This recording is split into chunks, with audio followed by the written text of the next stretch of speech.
Um, can you talk to me about the process of deciding that a behavioral intervention plan was necessary, and then what it would look like? Sure. So in my experience, um, behavior support is sort of similar to like academic tiers. So like there's tier one behavior, tier two, and tier three. And like tier one is sort of like the general population. So like 85% of the kids don't need intensive behavioral support. Like generalized redirections in the classroom are sufficient to like encourage like appropriate behavior. Whereas like tier two are kids who need like a little more like directed support, so like check in, check out, or some kind of like low level but still like fairly intrusive behavior support. And then like the tier three is like a behavior intervention plan or a behavior support plan. And in my experience, students with disabilities are usually referred for a behavior intervention or support plan based on the number of days that they have spent excluded from the general education classroom. So whether that is in school or out of school suspension, um, because students with disabilities have like a certain number of like days that they have to be in a gen ed classroom. If they like pass those number of days, it's considered like a violation of their least restrictive environment. And so like behavior intervention plans are implemented to prevent those kids from being removed from the classroom. So in my experience, kids were referred for like a tier two support if they had 2 to 3 days of out of school or in school suspension, like total, not one or the other. And then a behavior intervention or support plan at 5. Um, and then the IEP team monitors their progress using the behavior intervention plan. And if it hasn't improved the behavior, if the child is still being removed from the learning environment, then you might have to revise it. If it's improving, then you might, if their behavior is improving, then you can probably scale back like some of the intensity of the interventions, and hopefully like that solves the issue. Okay, cool. So it seems like the metric that is was used to both establish if a student needed a behavioral support plan, and then to establish once it was in place if it was effective, was whether the child was being removed from the classroom setting. Yes. Mm-hmm. Okay.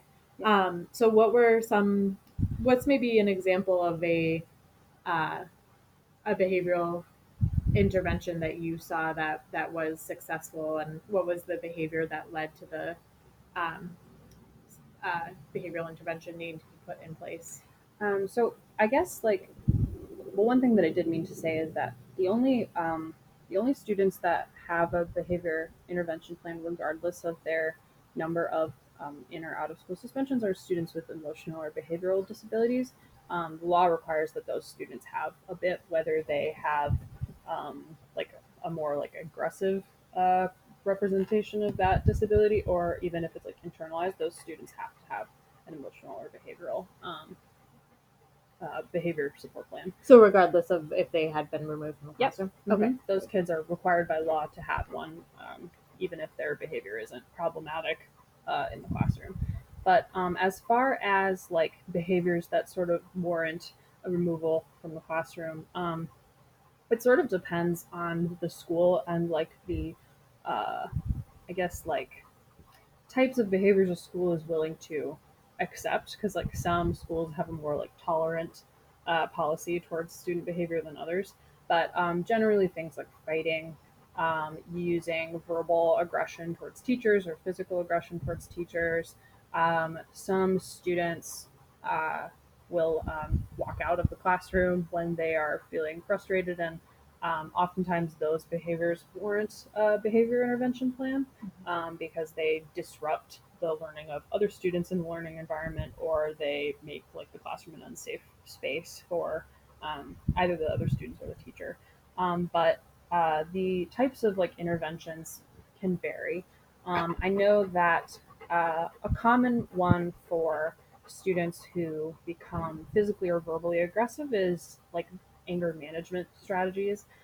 So usually what happens is, and this isn't like necessarily true for all students, but oftentimes if students have like emotional or behavioral disabilities, they are they spend some portion of their week or their day with a school psychologist or social worker. And usually, if they have a goal in their IEP regarding their behavior, uh, it's likely that they will spend part of that time with their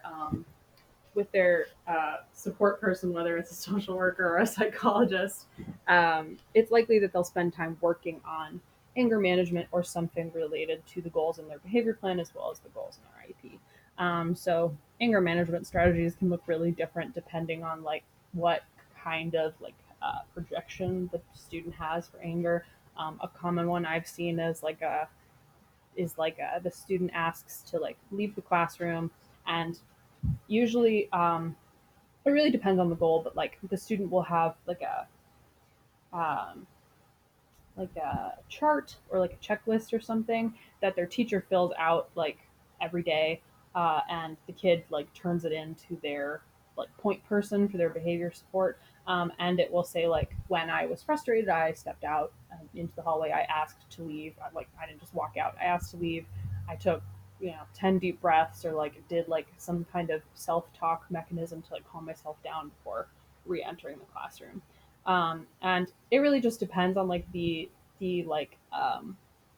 maturity of the kid, and what their like present level indicates they're capable of. But that's a common one, is like anger management, or some kind of like if a kid has a tendency to walk out, whether that is because they're frustrated or because they have some kind of disability that makes them struggle to like be seated for long periods of time.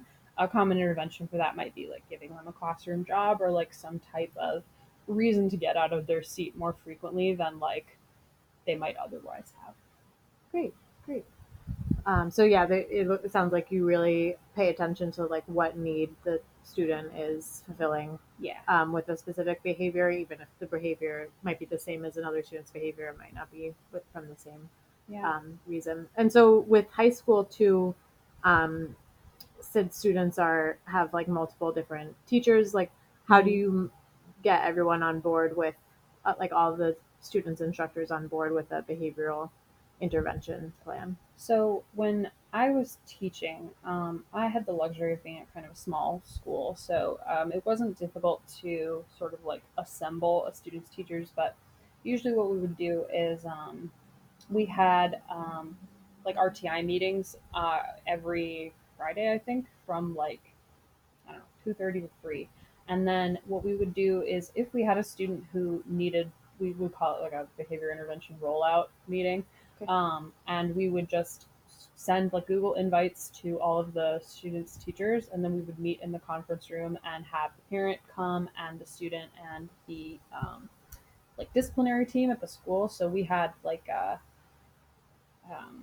we called them deans. I'm not sure why, but they were basically like hallway monitors that would be like responsible for like breaking up fights or like redirecting kids if they like walked out of the classroom or something like that. But we would have a meeting with the relevant staff members, the parent, the child, disciplinary team, and then like just the required people at a behavior meeting. So like the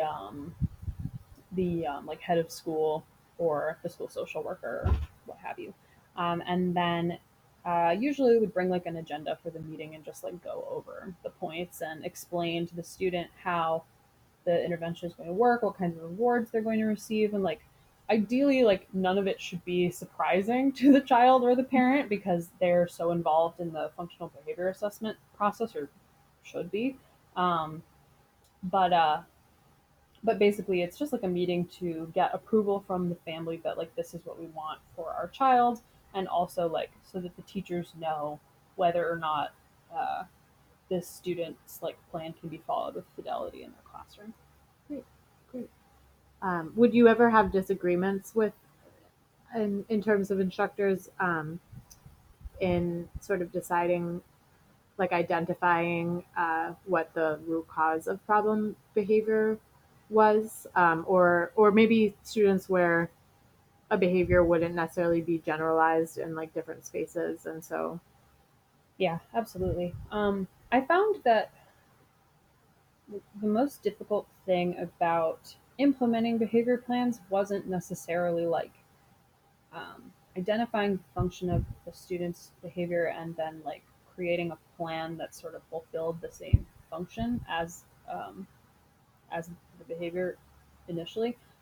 It was more that teachers would say, "Oh well, I don't see that in my classroom. Like they never act like that with me," or something like that. They think that they don't necessarily have to implement the plan because maybe the child doesn't show the same behavior in their classroom that they do in say like their math class or something like that.